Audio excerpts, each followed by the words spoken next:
بسم اللہ الرحمن الرحیم اللہم صل علی محمد وآل محمد۔ 12 ربیع الاول بظور سوموار انسانیت کا سورج طلوع ہوا اور اپنی ضیاء پاشی سے پوری کائنات کو منور کر دیا۔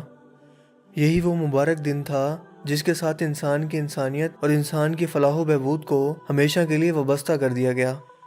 اس روز سرکار دو عالم نبی رحمت حضرت محمد صلی اللہ علیہ وآلہ وسلم کی ولادت اور دنیا میں تشریف آوری ہوئی۔ حضرت آمنہ فرماتی ہیں کہ حمل کی اس پوری مدت میں مجھے ذرا بھی بوجھ محسوس نہیں ہوا، اور جب نبی کریم صلی اللہ علیہ وآلہ وسلم کی ولادت ہوئی تو ان کے ساتھ نور کی ایسی کرنیں پھوٹیں کہ پورا مشرق و مغرب ان سے روشن ہو گیا۔ ابن عساکر کی روایت ہے کہ حضرت عبداللہ بن عباس فرماتے ہیں کہ جب نبی کریم صلی اللہ علیہ وآلہ وسلم کی ولادت ہوئی تو آپ کے دادا عبد المطلب نے ایک مینڈا ذبح کیا اور آپ کا نام محمد رکھا۔ کہنے والوں نے کہا کہ اے ابو الحارث، تم نے اپنے پوتے کا نام محمد کیوں رکھا؟ تمہارے آبا و اجداد میں تو یہ نام کہیں نہیں ملتا۔ عبد المطلب نے جواب دیا، محمد نام میں نے اس کے لیے رکھا ہے کہ میں چاہتا ہوں کہ آسمان میں بھی میرے پوتے کی تعریف ہو اور زمین میں بھی۔ آسمان میں خدا وند کریم اس کی تعریف کرے اور زمین میں اس کی مخلوق اس کی مدح سرائی کرے۔ آپ صلی اللہ علیہ وآلہ وسلم کی پیدائش پر آپ کے دادا عبد المطلب کو بے حد خوشی ہوئی اور دادا نے اپنی پوری شفقت و محبت اپنے اس یتیم پوتے پر نشاور کر دی اور اس بات کی پوری کوشش کی کہ پوتے کو باپ کی کمی کا احساس نہ ہونے پائے، کیونکہ اللہ تعالیٰ کو یہ منظور نہ تھا کہ آپ صلی اللہ علیہ وآلہ وسلم اپنے والد کے زیر تربیت پرورش پائیں، کیونکہ آپ صلی اللہ علیہ وآلہ وسلم کی تربیت حضرت جبریل علیہ السلام کے توسط سے خدائے ذوالجلال کی خصوصی نگہبانی میں آسمان سے ہونا تھی۔ چنانچہ تقدیر نے اپنا کام کیا اور آپ کے والد ماجد حضرت عبداللہ کا آپ کی ولادت سے چند ماہ پہلے ہی مدینہ کے ایک سفر کے دوران انتقال ہو گیا۔ حضرت محمد صلی اللہ علیہ وآلہ وسلم کو دودھ پلانے کی سعادت سب سے پہلے آپ کے چچا ابو لہب کی باندی صوبیہ کو ملی، پھر حضرت حلیمہ سعدیہ کی قسمت جاگی اور دودھ پلانے کی سعادت ان کو حاصل ہوئی۔ مگر مکہ میں یہ رواج تھا کہ والدین اپنے بچوں کو رضاعت اور ابتدائی پرورش کے لیے شہروں سے زیادہ دیہاتوں میں رکھنا پسند کرتے تھے۔ چنانچہ اس رواج کے مطابق آپ صلی اللہ علیہ وآلہ وسلم کو حضرت حلیمہ سعدیہ کے ساتھ بنو سعد بھیج دیا گیا، جہاں آپ 5 سال تک حضرت حلیمہ کے ساتھ رہے۔ وہیں شق صدر کا واقعہ بھی پیش آیا جب فرشتوں نے آپ کا سینہ چاک کیا، قلب عطر کو باہر نکالا، اس کو دھویا، نور رحمت سے اس کو بھر کر پھر اسی جگہ رکھ دیا۔ حضرت حلیمہ کو جب اس واقعے کا علم ہوا تو وہ گھبرا گئیں اور جا کر حضرت آمنہ سے پورا واقعہ بیان کیا اور آپ صلی اللہ علیہ وآلہ وسلم کو ان کے حوالے کرنا چاہا۔ جب آپ صلی اللہ علیہ وآلہ وسلم 6 سال کے ہوئے تو آپ کی والدہ حضرت آمنہ اپنے رشتہ داروں بنی عدی بن نجار سے ملنے کے لیے نکلیں۔ ان کے ساتھ ام ایمن بھی تھیں۔ واپسی میں مقام ابوا پر حضرت آمنہ کا انتقال ہو گیا اور وہیں آپ کی تدفین عمل میں آئی۔ فتح مکہ کے موقع پر مکہ جانے کے لیے جب آپ صلی اللہ علیہ وآلہ وسلم مقام ابوا سے گزرے تو اپنی والدہ کی قبر کی زیارت کے لیے اللہ پاک سے اجازت چاہی۔ اجازت ملنے پر آپ صلی اللہ علیہ وآلہ وسلم بہت زیادہ آبدیدہ ہو گئے۔ آپ صلی اللہ علیہ وآلہ وسلم کو آبدیدہ دیکھ کر صحابہ کرام کی آنکھوں میں بھی آنسو بھر آئے۔ آپ صلی اللہ علیہ وآلہ وسلم نے فرمایا، قبروں پر جایا کرو کیونکہ قبریں موت کو یاد دلواتی ہیں۔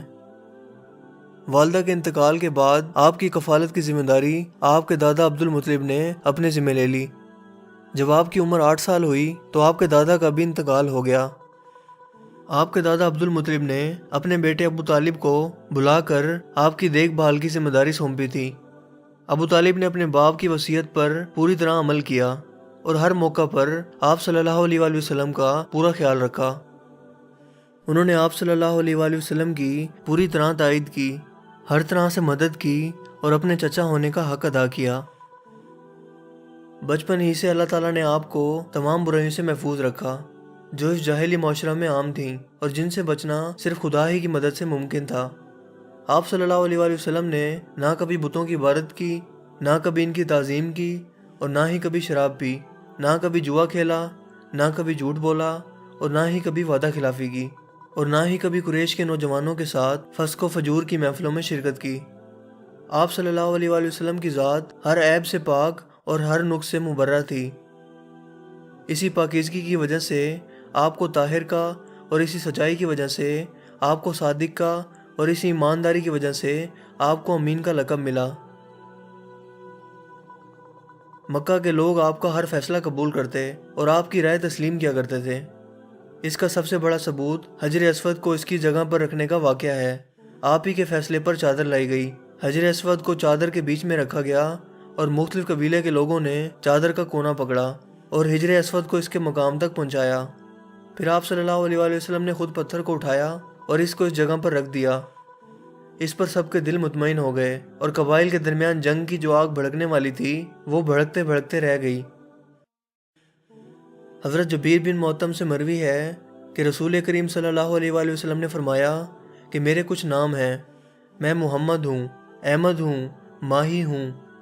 اللہ تعالیٰ میرے ذریعے کفر کو مٹاتا ہے، میں حاشر ہوں، لوگوں کو میرے قدموں تلے جمع کیا جائے گا، میں عاقب ہوں جس کے بعد کوئی نہیں۔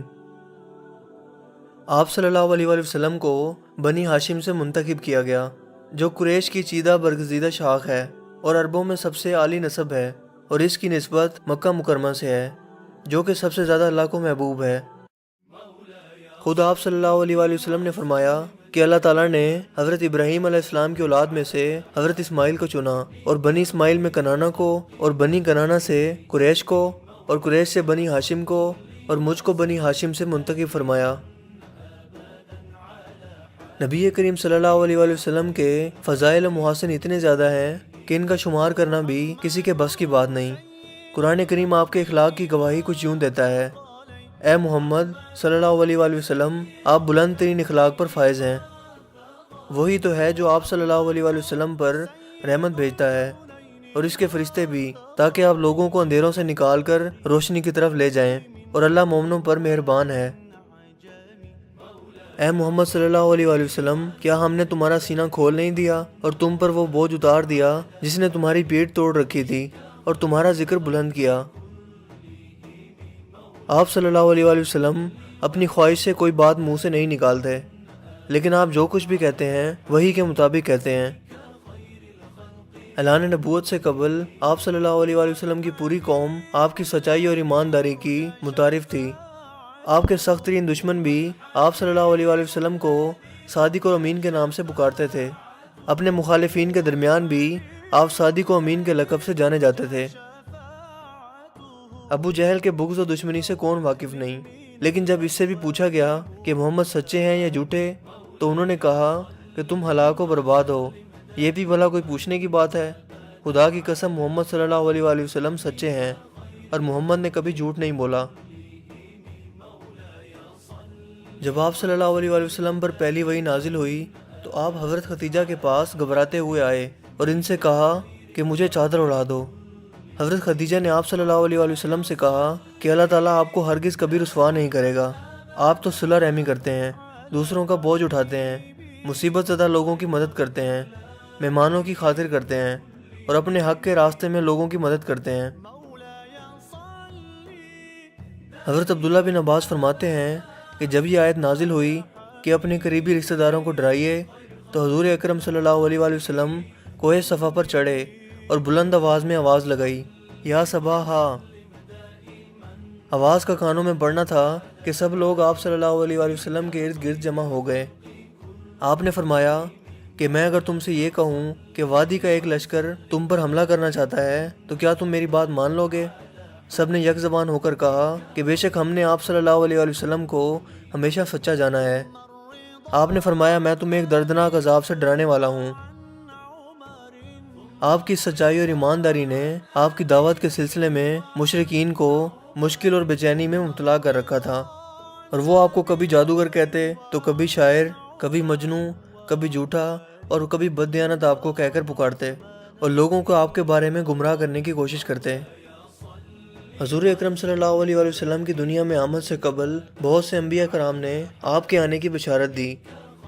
اللہ تعالیٰ فرماتے ہیں، جب مریم کے بیٹے عیسیٰ نے کہا کہ اے بنی اسرائیل، میں تمہارے پاس اللہ کا بھیجا ہوا ہوں، اور جو کتاب مجھ سے پہلے آ چکی ہے یعنی تورات، اس کی تصدیق کرتا ہوں، اور ایک پیغمبر میرے بعد آئیں گے جن کا نام احمد ہوگا، اور ان کی بھی بشارت دیتا ہوں۔ حضرت عباس اور ان کے بھتیجے حضرت علی بن ابی طالب سے مروی ہے کہ تمام انبیاء سے اللہ پاک نے عہد لیا کہ جب وہ حضرت محمد صلی اللہ علیہ وآلہ وسلم کو بھیجے گا اور وہ زندہ ہوں تو وہ بھی محمد صلی اللہ علیہ وآلہ وسلم پر ایمان لائیں گے، اور ان کو حکم دیا کہ وہ اپنی امت سے یہ عہد لیں گے کہ جب محمد صلی اللہ علیہ وسلم کی بعثت ہو اور وہ زندہ ہوں تو وہ بھی ان پر ایمان لائیں اور ان کی مدد کریں۔ نبی کریم صلی اللہ علیہ وآلہ وسلم کا ایک بہت بڑا معجزہ قرآن پاک بھی ہے۔ آپ راتوں کو اٹھ کر امت کی بخشش کے لیے دعا مانگا کرتے تھے، اور آج ہماری امت کا حال یہ ہے کہ وہ ہر طرح کی برائیوں، فرقہ پرستیوں اور گناہوں میں مبتلا ہو چکی ہے اور اپنے پیارے نبی صلی اللہ علیہ وآلہ وسلم کی تعلیمات کو بھول چکی ہے۔ ہمیں بھی چاہیے کہ نبی رحمت تاجدار عالم حضرت محمد صلی اللہ علیہ وآلہ وسلم کی ولادت باسعادت کا جشن منائیں اور ان کے سکھائے گئے احکامات پر پورا اترنے کی کوشش کریں۔ اسی میں ہی ہماری دنیاوی اور آخرت کی نجات ہے۔ اللہ ہم سب کا حامی و ناصر ہو۔